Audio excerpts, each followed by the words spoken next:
नमस्कार दोस्तों, SMD channel के अंदर आपका बहुत बहुत स्वागत है। दोस्तों थंबनेल पर आपने देख लिया होगा, जो हमारे निफ्टी बैंक का जो इंडेक्स है उसके जो मेजर 12 स्टॉक्स हैं उन सभी के बारे में हम दोस्तों इस वीडियो के अंदर बात करने वाले हैं। हम देखेंगे, चार्ट एनालिसिस करने की कोशिश करेंगे इन सभी बैंक्स का कि कहाँ पर हमारे मेजर सपोर्ट और रेजिस्टेंस लेवल है, किस लेवल पर जाकर हमें बाइंग साइड में पोजीशन बनानी चाहिए, कहाँ पर जाकर हमें सेलिंग साइड में पोजीशन बनानी चाहिए, शॉर्ट टर्म में हम क्या टारगेट लेकर चल सकते हैं और लॉन्ग टर्म में क्या टारगेट्स हो सकते हैं हमारे, इन सभी के बारे में हम बात करेंगे दोस्तों। और शुरुआत करने वाले हम पहले कोटक महिंद्रा बैंक से। आप देख सकते हैं कल के दिन इसमें हमें करीब करीब 1.5% की जो है गिरावट देखने को मिली थी स्टॉक के अंदर। अब जरा दोस्तों एक नज़र इसके हम चार्ट पर डाल लेते हैं। चार्ट पर दोस्तों मैं आपको बताना चाहूँगा, जो रेड लाइन है हमारी वो रेजिस्टेंस है और ब्लू लाइन है हमारे सपोर्ट का काम कर रही है। अभी दोस्तों ये अपने सपोर्ट से थोड़ा सा ऊपर चलने लग रहा है। इसके पहले सपोर्ट कहाँ पर है, एक है 1950 पर। मैं इसको थोड़ा सा बड़ा कर देता हूँ। पहला सपोर्ट है 1950 और दूसरा 1903। दोस्तों दोनों सपोर्ट लेवल मिलकर हमारा डिमांड जोन क्रिएट करने लग रहे हैं। इस रेंज के आसपास अगर अभी तक आपने खरीदारी कर रखी है, मान लीजिए जैसे कि ये 31 जुलाई के पास अपने सपोर्ट के पास था, इस लेवल के आसपास अगर आपने खरीदारी करी है, वो शॉर्ट टर्म का आपका इन्वेस्टमेंट था दोस्तों, तो जो हमारा पहला रेजिस्टेंस है 2035 का, ये हमारे लिए टारगेट था दोस्तों। एक इस लेवल पर आकर दोस्तों जैसा कि आप देख सकते हैं यहाँ से रेजिस्टेंस भी फेस करने लग रहा है। तो निचले लेवल पर अगर किसी ने खरीदारी करी थी दोस्तों, तो हमारा पहला टारगेट इसके लिए शॉर्ट टर्म वालों के लिए 2035 था। या फिर आप इसको अगर बढ़ाना चाहते हैं, अगर अभी भी आपने पोजीशन बना रखी है शॉर्ट टर्म के हिसाब से, तो 2106 दोस्तों हमारा दूसरा रेजिस्टेंस है। इस लेवल के पास जाने पर आप शॉर्ट टर्म वाले जो है यहाँ से प्रॉफिट बुकिंग करके एग्जिट कर सकते हैं दोस्तों। क्योंकि जो हमारे दो पहले सब रेजिस्टेंस लेवल हैं 2035 से लेकर 2106, ये दोनों हमारे सेलिंग जोन है दोस्तों और प्रॉफिट बुकिंग के भी जोन है। हालांकि दोस्तों बहुत मेजर लेवल पर जो है हमें यहाँ पे प्रॉफिट बुकिंग आते हुए देखने को नहीं मिलेगी। क्योंकि प्रॉफिट बुकिंग के लिए दोस्तों हमारे ऊपरी जो लेवल है, जो ऊपर के रेजिस्टेंस है 2171 से लेकर 2221, ये दो रेजिस्टेंस लेवल दोस्तों यहाँ पर जो है एक मजबूत सेलर्स का मतलब आप कह सकते हैं एरिया है। यहाँ पर जब भी ये स्टॉक जाएगा यहाँ से एक बड़ी सेलिंग हमें दोबारा से देखने को मिल सकती है। लेकिन दोस्तों जो हमारे निचले के दो सपोर्ट लेवल हैं, ये शॉर्ट टर्म के हिसाब से बहुत बढ़िया लेवल हैं दोस्तों। शॉर्ट टर्म वाले जिन्होंने बाइंग साइड में पोजीशन बना रखी है वो यहाँ से प्रॉफिट बुकिंग करके एग्जिट कर सकते हैं। और जो लॉन्ग टर्म वाले हैं दोस्तों, वो चाहें तो दोस्तों जो हमारा सबसे ऊपर ही रेजिस्टेंस है 2221, तो इसके ऊपर कम से कम दोस्तों 2500 तक के टारगेट के लिए आप बने रह सकते हैं। ये टारगेट आने में थोड़ा सा टाइम लगेगा दोस्तों, लेकिन टारगेट भी 2500 के आते हुए हमें आने वाले दिनों में देखने को मिल सकते हैं। तो आपके लॉन्ग टर्म के टारगेट रहेंगे दोस्तों। और शॉर्ट टर्म वालों के लिए दोस्तों जो निचले हमारे सपोर्ट लेवल हैं फर्स्ट और सेकंड, इन लेवल पर शॉर्ट टर्म वाले अपने प्रॉफिट बुकिंग करके स्टॉक से एग्जिट कर सकते हैं। और दोस्तों अगर किसी को सेलिंग साइड में पोजीशन बनानी है, तो जो हमारा ऊपर का सेलिंग जोन है 2171 से लेकर 2221, इस रेंज पर आने पर ही आप इसमें सेलिंग साइड में पोजीशन बनाएं तो ज़्यादा अच्छा होगा। क्योंकि निचले लेवल पर अगर आप सेलिंग साइड में जाएंगे तो ट्रैप होने के एक बार के चांसेस रहेंगे। क्योंकि आप देख सकते हैं दोस्तों यहाँ पर एक हमें गैप देख रहा है, गैप डाउन। यहाँ पर हमें थोड़े दिन पहले एक गैप डाउन ओपनिंग देखने को मिली थी। यहाँ पर इस गैप को भरने के लिए दोस्तों बायर्स इसको एक बार जरूर ऊपर लेकर जाएंगे। और अभी जैसा कि हम चार्ट पर देख पा रहे हैं, इसमें थोड़ा सा हमें बड़ी सी रेड कैंडल देखने को मिल रही है। लेकिन दोस्तों इसी डिमांड रेंज के पास अगर दोबारा से जाता हुआ हमें देखने को मिलता है, स्पेशली 28 अगस्त की एक्सपायरी से पहले तो यहाँ से एक बाउंस बैक हमें दोबारा देखने को मिलेगा। और जो निचले के दो सपोर्ट लेवल है हमारे दोस्तों, इनका ब्रेकआउट करता हुआ ये शेयर ऊपर की तरफ हमें जाता हुआ देखने को मिलेगा अपने प्रॉफिट बुकिंग जोन पर। तो दोस्तों इन लेवल का आप जरूर ध्यान में रखिएगा और इन लेवल्स को अपनी स्ट्रेटजी के अंदर इंप्लीमेंट करके देखिएगा, ये आपको ज़रूर मदद करेंगे। अब दोस्तों अगले चार्ट पर हम चलते हैं, जो कि है हमारा एसबीआई का भी हम देखें दोस्तों, यहाँ पर भी हमें गिरावट देखने को मिली थी स्टॉक के अंदर। इस चार्ट पे अगर हम नज़र डालें दोस्तों, तो नीचे जो ग्रीन लाइन है ये हमारे सपोर्ट का काम कर रही है। सपोर्ट कहाँ पर हमारा 791 से लेकर 777, ये दोनों हमारे मेजर सपोर्ट लेवल है और डिमांड जोन भी क्रिएट कर रहे हैं। लेकिन दोस्तों जो रेड लाइन आपको दिखाई दे रही है 805 की, ये कभी रेजिस्टेंस का काम करने लग रही थी। इसका ब्रेकआउट बड़े शानदार तरीके से हुआ और दोस्तों रिजल्ट आने के बाद ही हुआ था एक्चुअल में तो ये। और आप देख सकते हैं जो ऊपर का सेलिंग जोन था हमारा 821 से लेकर 830, जो ऊपर के रेजिस्टेंस लेवल थे, जो प्रॉफिट बुकिंग रेंज थी हमारी, इसका भी ब्रेकआउट करने की कोशिश करी थी मार्केट ने। लेकिन जो रेड कैंडल बनी थी इस सबसे बड़े रेजिस्टेंस के पास, जो कि 830 है, यहाँ से जो दोस्तों एक गिरावट हमें देखने को मिली और क्लोजिंग जो है इस रेजिस्टेंस के हमें नीचे देखने को मिली थी। तो यहाँ से सेलिंग साइड में पोजीशन बनाने के लिए बहुत ही अच्छा लेवल था दोस्तों। और अगर किसी ने सेलिंग साइड में पोजीशन अभी भी बना रखी है, तो जो हमारा 805 का जो रेजिस्टेंस है दोस्तों, जो कि अब सपोर्ट का काम कर सकता है आने वाले टाइम में, यहाँ तक आप अपने टारगेट लेकर चल सकते हैं। तो दोस्तों ये आपके टारगेट रहेंगे, क्योंकि यहाँ से एक बार के लिए सपोर्ट हमें मिलता हुआ देखने को मिल सकता है इस बैंक के अंदर। क्योंकि एसबीआई में दोस्तों अभी कोई ऐसे इवेंट हमें आता हुआ देखने को नहीं मिल रहा है जिसकी वजह से इसमें कोई बड़ी गिरावट हमें देखने को मिल सकती है। एक बार के लिए हो सकता है दोस्तों जो ऊपर का जो रेजिस्टेंस है, सॉरी सपोर्ट बन चुका है जो कि 805 का लेवल, इसके थोड़ा सा नीचे जाता हुआ हमें देखने को मिल सकता है।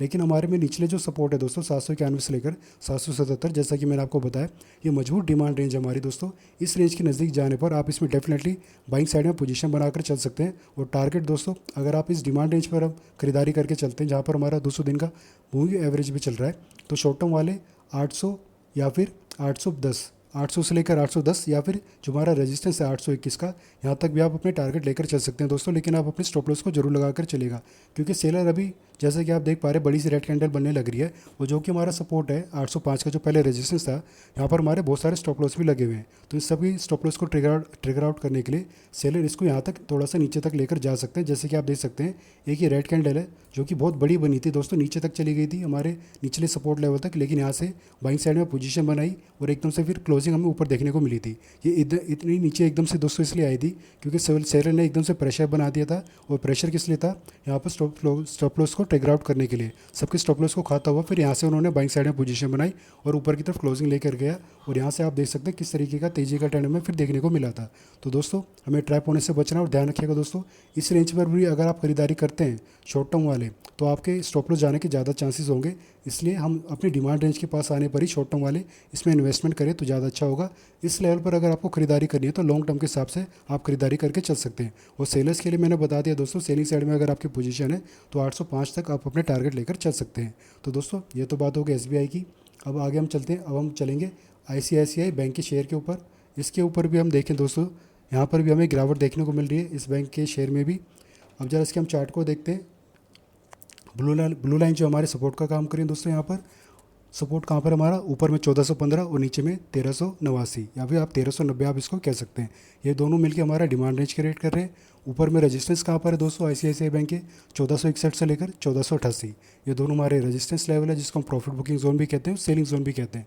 अभी दोस्तों अगर किसी ने बिल्कुल सपोर्ट के आसपास शॉर्ट टर्म वालों ने अगर पोजीशन बना रखी है तो अपना टारगेट वो पहले रेजिस्टेंस के पास लेकर आराम से चल सकते हैं। माना कि थोड़ी सी इसमें गिरावट हमें देखने को मिल रही है दोस्तों, लेकिन जैसे ही दोबारा सपोर्ट के पास से आने की कोशिश करेगा 1415 या डिमांड रेंज के पास जाएगा, यहाँ से हमें बाउंस बैक आता हुआ देखने को मिल सकता है और अपने पहले रेजिस्टेंस के पास ये जाएगा ही जाएगा। तो शॉर्ट टर्म वालों के लिए दोस्तों ये लेवल रहेंगे, आप आराम से ये जो है 1461 का जो रेजिस्टेंस है इसके आसपास जाने पर आप प्रॉफिट बुकिंग करके स्टॉक से एग्जिट कर सकते हैं।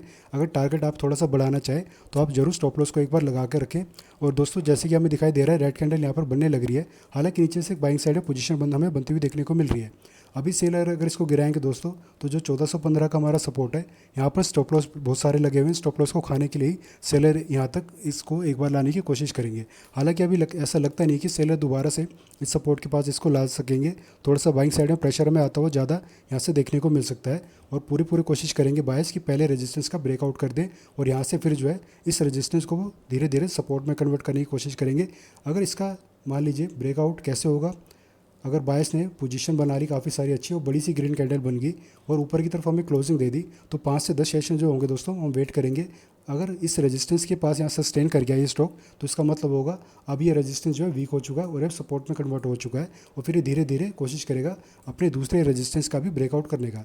तो ऐसे में दोस्तों आप कम से कम 1500 प्लस या फिर 1500 से लेकर 2000 के बीच के टारगेट ले सकते हैं, अगर आप थोड़ा सा लंबे टाइम तक इस बैंक में बने रहना चाहते हैं। लेकिन दोस्तों जो लेवल्स मैंने आपको बताएं, इन लेवल्स को आप जरूर नोट करके रखिएगा, ये आपको बहुत ही मदद करेंगे इसमें ट्रेडिंग करने के लिए। अब दोस्तों हम अगले बैंक पर चलते हैं जो कि हमारा HDFC बैंक। HDFC बैंक में दोस्तों अभी हम सपोर्ट और रेजिस्टेंस के बारे में बात नहीं करेंगे। इसका कारण क्या है दोस्तों, वो मैं आपको बता देता हूँ। इसका कारण दोस्तों ये है क्योंकि आपको पता ही होगा इसका बोनस शेयर हमें मिलने वाला है और इसकी एक्स डेट है 26 अगस्त। 26 अगस्त को दोस्तों जैसे ही हमें बोनस शेयर मिल जाएंगे तब ये प्राइस भी एडजस्ट हो जाएंगे, यानी कि हाफ प्राइस हमें इसके होते हुए देखने को मिलेंगे। जैसे इसकी प्राइस एडजस्ट हो जाते हैं दोस्तों, उसी हिसाब से फिर हम अपने सपोर्ट और रेजिस्टेंस को मार्क करेंगे और फिर हम स्टॉक के बारे में बात करेंगे। अब बढ़ते हैं हम दोस्तों अपने अगले बैंक की तरफ। अगला बैंक है दोस्तों हमारा कैनरा बैंक। कैनरा बैंक के अंदर भी हमें दोस्तों कल के दिन एक गिरावट देखने को मिली थी। अब जरा इसके हम चार्ट पर चलें तो चार्ट पर हम देख पा रहे हैं दोस्तों ये अपने रेजिस्टेंस के पास से थोड़ा सा रेजिस्टेंस बेस करके नीचे की तरफ आने की कोशिश कर रहा है। इसके रेजिस्टेंस कहाँ पर है दोस्तों, 113 पहला रेजिस्टेंस है, दूसरा है 122। ये दोनों हमारे सेलिंग जोन है दोस्तों। और नीचे में सपोर्ट कहाँ पर, पहला 104 और उसके बाद है 92। अगर हमें दोस्तों इसमें बाइंग साइड में पोजीशन बनानी है, अगर आपने अभी तक इसमें फ्रेश लेवल पर खरीदारी नहीं करी है, या तो हम 104 पर खरीदारी करेंगे या फिर 104 से 92 की बीच की जो रेंज है दोस्तों, यहाँ पर हम कभी भी खरीदारी करके चल सकते हैं लॉन्ग टर्म के लिए। और शॉर्ट टर्म के लिए दोस्तों अगर किसी ने स्पेशली सेलिंग साइड में पोजीशन बनाई है, जो हमारा रजिस्टेंस है 113 का, इस लेवल पर अगर किसी ने सेलिंग करनी स्टार्ट कर रखी है दोस्तों, आप चाहें तो जैसे ही अपने सपोर्ट के पास जाने की कोशिश करेगा 104, जरूरी नहीं कि 104 पूरा ये टच करेगा, हो सकता है एक दो पॉइंट जो ऊपर से ही यहाँ से जो है बाउंस बैक कर सकता है। तो यहाँ पर आपको ध्यान रखना पड़ेगा सेलर्स को दोस्तों, अगर आप सेलिंग साइड में अभी भी एक्टिव हैं इसके अंदर, तो पहले सपोर्ट के आसपास जाने पर अब आप इसमें से जो है प्रॉफिट बुकिंग करके एग्जिट कर लें तो ज़्यादा अच्छा होगा। और कोशिश करिएगा दोस्तों कि स्टॉप लॉस लगाकर आप जरूर रखें, क्योंकि हमें पता नहीं, क्योंकि जो हमारा करंट लेवल दोस्तों 109 का जहाँ पर हमें क्लोजिंग देखने को मिल रही है, इसके आसपास से भी हमें एक बाउंस बैक देखने को मिल सकता है। तो दोस्तों शॉर्ट टर्म के लिए फ़िलहाल इसमें खरीदारी करने के लिए लेवल अच्छा नहीं होगा। अगर बिल्कुल सपोर्ट पर ये होता तब आप इसमें शॉर्ट टर्म के हिसाब से अगर खरीदारी करते तो 113 के आसपास जो हमारा रेजिस्टेंस है यहाँ तक आप प्रॉफिट बुकिंग करके चल सकते थे, लेकिन क्योंकि अपने सपोर्ट पर नहीं है तो हम अभी इसमें किसी भी तरीके की बाइंग साइड में पोजीशन बनाकर नहीं चलेंगे। जैसे ही अपने बाइंग साइड में आ जाएगा दोस्तों बाइंग रेंज में, तब आप इसमें खरीदारी करके चल सकते हैं लॉन्ग टर्म के लिए भी और शॉर्ट टर्म के लिए भी। और ऊपर जो हमारा रेजिस्टेंस है दोस्तों सबसे बड़ा, जो कि है 122 तक का, आप चाहें तो यहाँ तक भी अपने टारगेट को मतलब लेकर चल सकते हैं, अगर आप थोड़ा सा लंबा टाइम के लिए रुकना चाहते हैं, क्योंकि 122 का भी टारगेट आने में थोड़ा टाइम लगेगा दोस्तों, लेकिन ज़्यादा टाइम नहीं लगेगा। और लॉन्ग टर्म में दोस्तों अगर ज़्यादा आप रुकना चाहते हैं तो कम से कम 175 तक के टारगेट भी आपको निकाल कर दे सकता है। तो दोस्तों इसके भी लेवल्स जो है, आप जो डिमांड और सप्लाई जोन के हमारे लेवल्स हैं इनको आप नोट करके रखिएगा, ये बहुत ही ज़्यादा हेल्प करेंगे आपको इसमें ट्रेडिंग करने के लिए। अब आगे बढ़ते हैं दोस्तों, अगला बैंक है हमारा Punjab national bank. Punjab national bank का भी चार्ट हम देखें दोस्तों, यहाँ पर भी हमें 1.75% की जो है गिरावट हमें देखने को मिली थी कल के दिन। अब जरा इसके चार्ट को हम देखें, चार्ट पर सपोर्ट कहाँ पर है हमारा दोस्तों, पहला सपोर्ट 100 पर है और दूसरा है 91, और रेजिस्टेंस कहाँ पर है 114 से लेकर 127। ये हमारे डिमांड और सप्लाई रेंज है दोस्तों। और अभी जो है ये अपने सपोर्ट और रेजिस्टेंस जो कि सबसे पहले हैं इसके नज़दीक हैं, उनके बीच में ट्रैवल कर रहा है। तो ऐसे में दोस्तों ना तो बाइंग साइड में पोजीशन बना सकते हैं, ना ही सेलिंग साइड में पोजीशन बना सकते हैं। अगर ऊपर रेजिस्टेंस के पास होता तो हम सेलिंग साइड में जा सकते थे, सपोर्ट पर होता तो हम बाइंग साइड में जा सकते थे। हालांकि 200 दिन का मूविंग एवरेज हमें दिखाई दे रहा है। अब देखना होगा दोस्तों यहाँ पर ये क्या ये सपोर्ट देता है कि नहीं देता। हालांकि सपोर्ट दे भी देगा तो दोस्तों, तो जैसे कि आप देख सकते हैं 200 दिन का मूविंग एवरेज 103 पर चल रहा है और हमारा पहला सपोर्ट 100 के आसपास है। जब भी अपने 200 दिन के मूविंग एवरेज के पास आएगा दोस्तों, अगर यहाँ से हमें कोई बुलिश कैंडलस्टिक पैटर्न हमें देखने को मिल जाता है या कोई बड़ी सी ग्रीन कैंडल अगर हमें दिखाई दे जाती है और शॉर्ट टर्म के लिए आप इन्वेस्टमेंट कर रहे हैं, तो इस कैंडल से 2 से लेकर 4 तक नीचे पॉइंट आप अपना एसएल लेकर चल सकते हैं। और अपना टारगेट जो है आप कोशिश करिएगा कि इस रेजिस्टेंस के पास तक, यहाँ तक आप शॉर्ट टर्म वाले अपना टारगेट लेकर चल सकते हैं शॉर्ट टर्म के लिए। और लॉन्ग टर्म के लिए भी दोस्तों ये लेवल खरीदारी करने के लिए बहुत ही अच्छा है। और जैसे कि मैंने बताया दोस्तों, ये जो हमारा सपोर्ट है यहाँ पर एसएल भी बहुत सारे लगे हुए हैं। अगर सेलिंग थोड़ी सी ज़्यादा बढ़ते हुए देखने को मिलेगी तो 100 का जो हमारा सपोर्ट है, जो कि साइकोलॉजिकल नंबर है दोस्तों, यहाँ पर स्टॉप लॉस ट्रिगर आउट होने के बाद ही 2, 3 या 4 पॉइंट हो सकते हैं नीचे की तरफ जाता हुआ हमें देखने को मिले, फिर यहाँ से एक बाउंस बैक आएगा और तेज़ी का ट्रेंड इसमें फिर हमें देखने को मिल सकता है। तो दोस्तों कोशिश करिएगा कि आप इसमें बाइंग साइड में पोजीशन बनाएं। अभी सेलिंग साइड में जाने में कोई फ़ायदा नहीं होगा दोस्तों, थोड़ा सा रिस्की होगा। अगर आपने सेलिंग साइड में पोजीशन बना रखी है तो जो हमारी कैंडल है दोस्तों, इसके लो का, इसके जो हाई है ऊपर का, इससे 2 या 3 पॉइंट आप ऊपर अपने स्टॉप लॉस लेकर चल सकते हैं सेफ्टी के लिए। और दोस्तों जैसे कि मैंने बताया, बाइंग हमें कब करनी है, जब अपने सपोर्ट के पास ये आ जाए। और टारगेट थोड़ा सा अगर आप 2 या 3 महीने के लिए रुक सके तो 114 तक का भी आप टारगेट लेकर चल सकते हैं। शॉर्ट टर्म वालों के लिए बता रहा हूँ। और दोस्तों लॉन्ग टर्म वाले आराम से इसमें थोड़े लंबे टाइम तक अगर पोजीशन बनाते हैं तो 150 प्लस तक के भी टारगेट निकाल कर दे सकते हैं, क्योंकि पीएनबी को लेकर जो रुख है मार्केट का वो थोड़ा सा पॉजिटिव बनता जा रहा है धीरे धीरे। और कुछ एक जो बड़े म्यूचुअल फंड हाउस है उन्होंने भी 175 के लेवल के आसपास तक जो है इसके टारगेट बताए हुए हैं। तो दोस्तों पीएनबी में कोशिश करेगा आप लॉन्ग टर्म के हिसाब से ही अपनी पोजीशन बनाए। अब अगले बैंक की तरफ हम चलें दोस्तों, तो हमारा अगला बैंक है उसका नाम है बैंक ऑफ बड़ौदा। इस स्टॉक के अंदर भी हमें कल के दिन एक गिरावट देखने को मिली थी। आप देख सकते हैं 1.29% के आसपास स्टॉक में हमें गिरावट देखने को मिली थी। इसके चार्ट पर भी हम नज़र डालें तो चार्ट पर हमारा सेलिंग जोन कहाँ पर है, यानी रेजिस्टेंस कहाँ पर, ऊपर 248 से लेकर 254, ये हमारे सेलिंग जोन है, छोटे से हैं काफ़ी। और नीचे में सपोर्ट कहाँ पर है 230 से लेकर 217, ये हमारे रेंज है दोस्तों बाइंग साइड में पोजीशन बनाने की। अगर किसी ने सेलिंग साइड में दोस्तों पोजीशन बना रखी है करंट लेवल पर, या तो वो 200 दिन के मूवी एवरेज को जैसे ही टच करता है परसों के दिन जब ये मार्केट खुलेगा मंडे के दिन, या तो आप यहाँ पे प्रॉफिट बुकिंग करके एग्जिट कर सकते हैं, या फिर आप चाहे तो स्टॉप लॉस जरूर लगा के रखिएगा। पहले सपोर्ट के लेवल के आसपास तक भी आप अपने टारगेट लेकर चल सकते हैं। लेकिन दोस्तों यहाँ पर जो आपको स्टॉप लॉस जरूर लगा के रखना होगा, क्योंकि हमें नहीं पता कि जो 200 दिन का जो मूविंग एवरेज है, पता चले इसी के यहीं से ये बाउंस बैक कर जाए, ऊपर की तरफ चला जाए। तो सेलर जो है दोस्तों एक्टिव इस स्टॉक के अंदर भी फिलहाल के लिए, तो अपने स्टॉप लॉस को जरूर लगा के रखिएगा दोस्तों।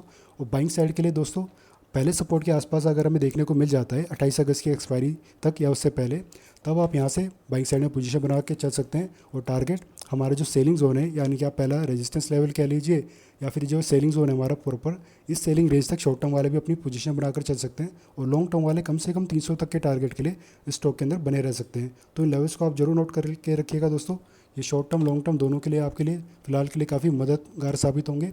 अब हम अपने अगले बैंक की तरफ चलते हैं दोस्तों।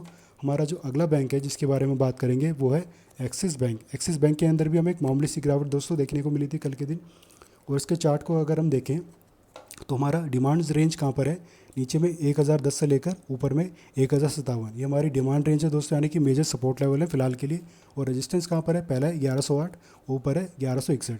इसमें दोस्तों अभी भी अगर हम देखें सपोर्ट और रेजिस्टेंस के बीच में चलने लग रहा है। सेलिंग साइड में अगर पोजीशन बना रखी तो टारगेट दोस्तों डेफिनेटली आप अपने इस सपोर्ट रेंज के आसपास तक का लेकर चल सकते हैं। लेकिन मैं फिर से कहूँगा स्टॉप लॉस को जरूर लगा के रखिएगा दोस्तों, क्योंकि बाइंग साइड में भी अगर हमें यहाँ से पोजीशन बनानी है 1057, तो हो सकता है थोड़ा सा नीचे हमें जाता हुआ देखने को मिल सकता है। अगर थोड़े से शेयर ज़्यादा हावी हो जाते हैं मंडे के सेशन के दिन, यानी कि 28 अगस्त की जो एक्सपायरी उससे पहले पहले अगर सेलर हावी होते हैं तो थोड़ा सा ही सपोर्ट से नीचे जा सकता है। क्योंकि यहाँ पर दोस्तों जो हमारे स्टॉप लॉस बायर्स की जो बहुत सारे लगे हुए हैं, उन सब के स्टॉप लॉस को खाने के बाद फिर यहाँ से जो है तेजी का ट्रेंड हमें बनता हुआ देखने को मिलेगा। और बाइंग साइड में अगर हम इस लेवल पर पोजीशन बनाते हैं तो जो पहले ही रेजिस्टेंस हमारा जो कि 1108 है, इसके आसपास तक का आप टारगेट लेकर चल सकते हैं शॉर्ट टर्म वाले। और लॉन्ग टर्म वाले दोस्तों एटलीस्ट कम से कम 1300 तक के टारगेट, 1300 से लेकर 1500 तक के टारगेट को ध्यान में रखकर इसमें अपनी पोजीशन बनाकर चल सकते हैं। और क्योंकि दोस्तों जो हमारा 200 दिन का मूविंग एवरेज है उसके नीचे थोड़ा सा ट्रैवल कर रहा है स्टॉक, तो ट्रेंड थोड़ा सा हमें बेरिश ही नज़र आ रहा है। लेकिन थोड़ा सा टाइम लेगा, बुलिश ट्रेंड भी आने में ज़्यादा टाइम नहीं लगाएगा दोस्तों स्टॉक में। तो डेफिनेटली दोस्तों जो हमारा पहला सपोर्ट है, या फिर मैं कहूँ जो हमारी डिमांड रेंज है, इस रेंज के पास शॉर्ट टर्म वाले और लॉन्ग टर्म वाले आराम से खरीदारी करके चल सकते हैं। लेकिन स्टॉप लॉस को दोस्तों आप भी एक बार जरूर मेंटेन करके रखिएगा। लेकिन स्टॉप लॉस ट्रिगर आउट होने के चांसेस थोड़े से कम ही होंगे। जैसे अपने सपोर्ट के पास आएगा थोड़ा सा नीचे चले जाता है, या फिर जैसे कि डिमांड रेंज के बीचों बीच अगर हमें देखने को मिल जाता है 28 अगस्त की एक्सपायरी से पहले पहले, तो आराम से आप इसमें खरीदारी करेगा। लेकिन फिर भी स्टॉप लॉस सेफ्टी के लिए लगाना जरूरी होता है, खासतौर पर शॉर्ट टर्म वालों को। और लॉन्ग टर्म वाले आराम से इस लेवल पर खरीदारी करके चलेंगे। 1300 से लेकर 1500 या फिर 1500 प्लस तक के भी टारगेट आने वाले टाइम में आपको इसके अंदर देखने को मिल सकते हैं। अब दोस्तों हम बात करते हैं हमारे अगले बैंक के बारे में, जो कि इंडसइंड बैंक। इस स्टॉक के अंदर भी दोस्तों हमें गिरावट देखने को मिली थी, ऑलमोस्ट 1% तक की गिरावट स्टॉक के अंदर हमें देखने को मिली थी। अब मंडे का जो हमारा सेशन हो सकता है दोस्तों, उसके लिए देखते हैं ज़रा चार्ट में क्या पॉसिबिलिटीज़ हैं। अभी जो ये अपने सपोर्ट के पास चल रहा है, हालांकि सपोर्ट का थोड़ा सा हमें ब्रेकडाउन यहाँ पर होता हुआ देखने को मिल रहा है। यहाँ पर ब्रेकडाउन हो चुका दोस्तों, पहले सपोर्ट का था, पहला सपोर्ट है हमारा 768 पर, दूसरा है 677। अभी अपनी डिमांड रेंज के बीच में जाने की कोशिश कर रहा है दोस्तों। हो सकता है थोड़ी सी और गिरावट यहाँ पर हमें देखने को मिल सकती है, क्योंकि यहाँ पर जो हमारे स्टॉप लॉस थे उन सबके स्टॉप लॉस का ट्रिगर आउट यहाँ पर कर दिया गया है, और थोड़ी सी और गिरावट हमें देखने को मिल सकती है। ऐसे में दोस्तों या तो आप इसको, जैसे कि आप देख सकते हैं 760 है, तो आप यहाँ इसको जो है अगर बीच में हमें खरीदारी करनी है, अगर मान लीजिए आपको सपोर्ट तक का वेट नहीं करना है, वैसे कोशिश करेंगे इस सपोर्ट के पास तक एक बार स्टॉक हमें देखने को मिल जाए, या फिर इसके नज़दीक हो, मान लीजिए 700 से लेकर दोस्तों आप इसमें 735, ये लेवल ध्यान में रखिएगा दोस्तों। ये लॉन्ग टर्म वालों के लिए मैं बता रहा हूँ, 700 से लेकर 735 की जो लेवल होंगे इस डिमांड रेंज के बीच में, यहाँ पर लॉन्ग टर्म वाले खरीदारी करके चल सकते हैं अगर आपका इंटरेस्ट है इसमें खरीदारी करने का। शॉर्ट टर्म के लिए दोस्तों अभी इसमें खरीदारी करने के लिए नहीं कहा जा सकता, क्योंकि आप देख सकते हैं हमारी जो डिमांड रेंज है एक्चुअल में, ये दोनों जो सपोर्ट लेवल है, पहला तो हमारा ब्रेकडाउन होता हुआ हमें देखने को मिल रहा है, लेकिन सेलर अभी थोड़े से हावी होते हुए देखने को मिल रहे हैं।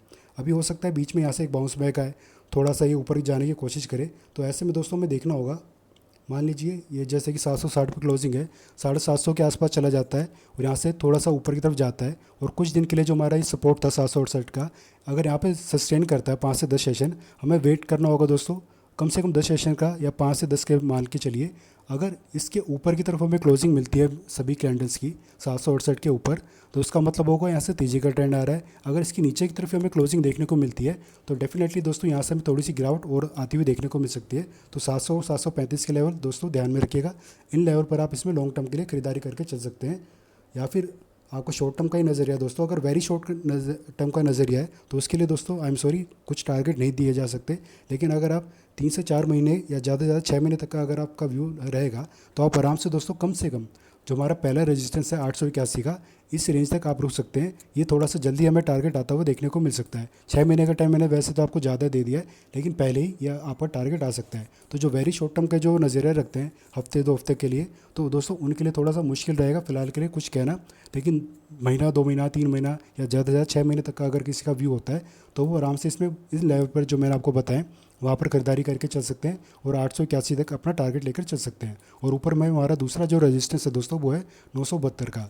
जैसे ही 972 का डोर जो हमारा इसका ब्रेकआउट हो जाएगा जिस दिन रेजिस्टेंस का, तो 1000 प्लस के टारगेट बड़े आराम से निकाल कर दे सकता है। हालांकि दोस्तों 1000 प्लस के टारगेट आने में थोड़ा सा टाइम है, लेकिन आप आराम से कम 1000 के टारगेट के लिए थोड़ा सा लंबे टाइम के लिए अगर आप रुक सकते हैं तो आराम से रुकिएगा दोस्तों। ट्रेंड थोड़ा सा इसमें बेरिश ट्रेंड अभी हमें देखने को मिल रहा है, लेकिन दोस्तों ज़्यादा दिन तक नहीं रहेगा।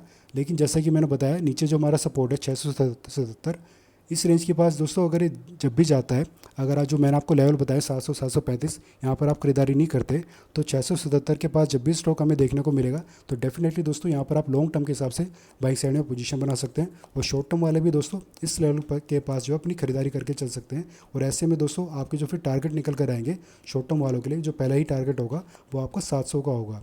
ये 700 का टारगेट जब आप ध्यान में रखिए चलिएगा दोस्तों, ये आपके टारगेट रहेंगे वेरी शॉर्ट टर्म वालों के लिए दोस्तों। ये लेवल्स मैंने आपको बताया, तो इन लेवल्स को आप नोट करके रखिएगा दोस्तों। ये लेवल्स भी आपको थोड़े से मदद करेंगे ट्रेडिंग करने के लिए। और जैसे कि मैंने बताया बेरिश ट्रेंड इसमें थोड़ा सा चल रहा है, तो चांसेस है कि दूसरा जो सपोर्ट है इसके आसपास तक हमें जाता हुआ देखने को मिलेगा। और 700 735 के लेवल भी आप एक बार के लिए जरूर ध्यान में रख के चलिएगा इसमें लॉन्ग टर्म के लिए अगर आप अपनी पोजीशन बनाना चाहते हैं तो। अब चलते हैं दोस्तों हम अपने अगले बैंक के बारे में बात कर लेते हैं, जो कि है एयू स्मॉल फाइनेंस बैंक। इसमें भी आप देख सकते हैं 1.35% की हमें गिरावट देखने को मिली थी। और चार्ट पर अगर हम देखें दोस्तों अपने सपोर्ट के पास में ही चलने लग रहा है। इसकी सपोर्ट कहाँ पर है 670 से लेकर 722, ये हमारी एक डिमांड रेंज है दोस्तों। और 200 दिन का मूविंग एवरेज भी यहीं पर चलने लग रहा है। तो जो डिमांड रेंज है दोस्तों बहुत ही मजबूत रेंज है। इस रेंज के पास यानी कि पहले सपोर्ट के पास या अगर थोड़ा सा नीचे भी जाता है तब आप लॉन्ग टर्म वाले आराम से इसमें खरीदारी करके चल सकते हैं। और ऊपर में दोस्तों आप देख सकते हैं 826 हमारा पहला रेजिस्टेंस है। और इसका जो लाइफ हाई था अभी रिसेंटली बना था दोस्तों जुलाई के महीने में 841 का दोस्तों। क्योंकि हमें दिखाई दे रहा है ये हमारी रेंज थोड़ी सी हमें मजबूत दिखाई दे रही है। और अपने अभी जो है एक बार के लिए लाइफ हाई थोड़ा सा हमें दोबारा से बनते हुए देखने को मिल सकता है। लेकिन दोस्तों हमें देखना होगा क्या कहीं एकदम से कोई बड़ी सेलिंग ना आ जाए, कोई बड़ी सी कोई नेगेटिव न्यूज़ निकल कर ना आ जाए फाइनेंस के रिगार्डिंग। अगर ऐसी कोई बड़ी सी नेगेटिव न्यूज़ निकल कर आती है जिसका इम्पैक्ट इस स्टॉक के ऊपर हमें देखने को मिलेगा तो हो सकता है एक बार के लिए हमारा 670 का जो सपोर्ट है इसके भी नीचे तक जा सकता है। तो ऐसे में दोस्तों जो हमारा मेजर सपोर्ट लेवल होगा वो है 542 का। इस चीज़ को आप जरूर ध्यान में रखिएगा दोस्तों, क्योंकि अपने लाइफ हाई के पास चलने लग रहा है स्टॉक। और जैसे कि आपको पता ही होगा, अगर नहीं पता मैं आपको अपडेट दे दूं, जब भी किसी स्टॉक में लाइफ हाई बनता है उसके आसपास जाता है, अगर वहाँ से अगर प्रॉफिट बुकिंग जब भी आती है तो बहुत बड़ी प्रॉफिट बुकिंग हमें कई बार देखने को मिल जाती है।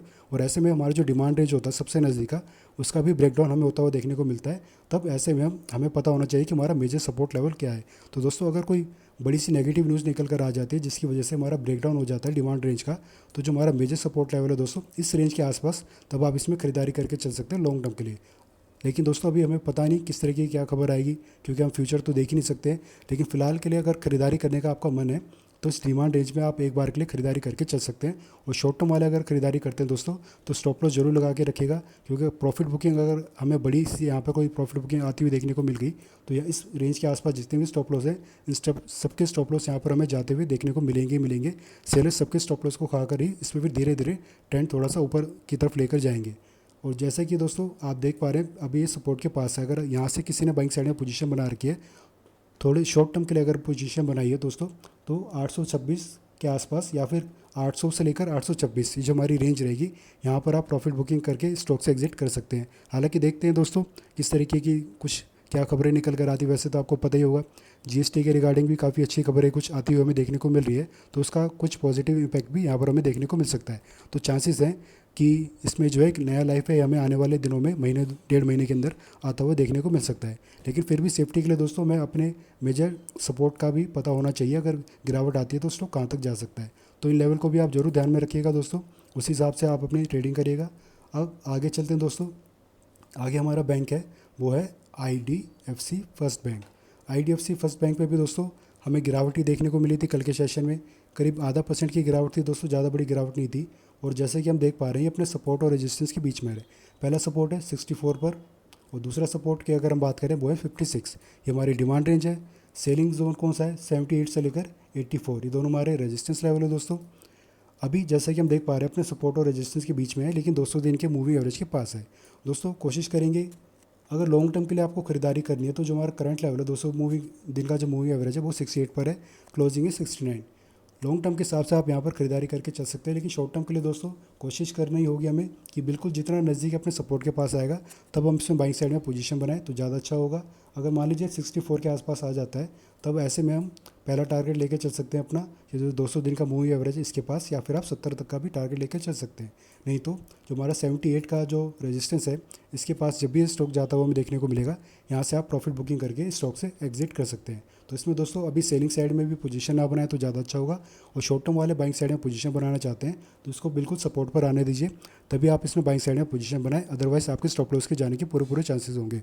और लॉन्ग टर्म वाले दोस्तों यहाँ पर अपने खरीदारी करके चल सकते हैं और कम से कम 115 तक का टारगेट आप लेकर चल सकते हैं स्टॉक के अंदर।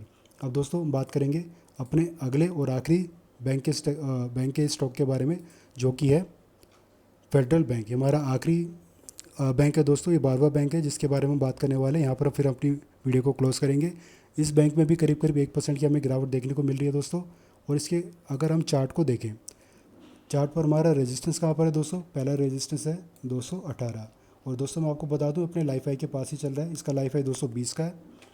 और नीचे में सपोर्ट कहाँ पर है दोस्तों, 176 से लेकर 153, ये हमारी डिमांड रेंज है। और अभी जो है 200 दिन के मूविंग एवरेज के पास है। इसका भी दोस्तों अगर मैं आपको चार्ट थोड़ा सा बड़ा करके दिखाऊं, एक ब्रेकडाउन हमें देखने को मिल रहा है।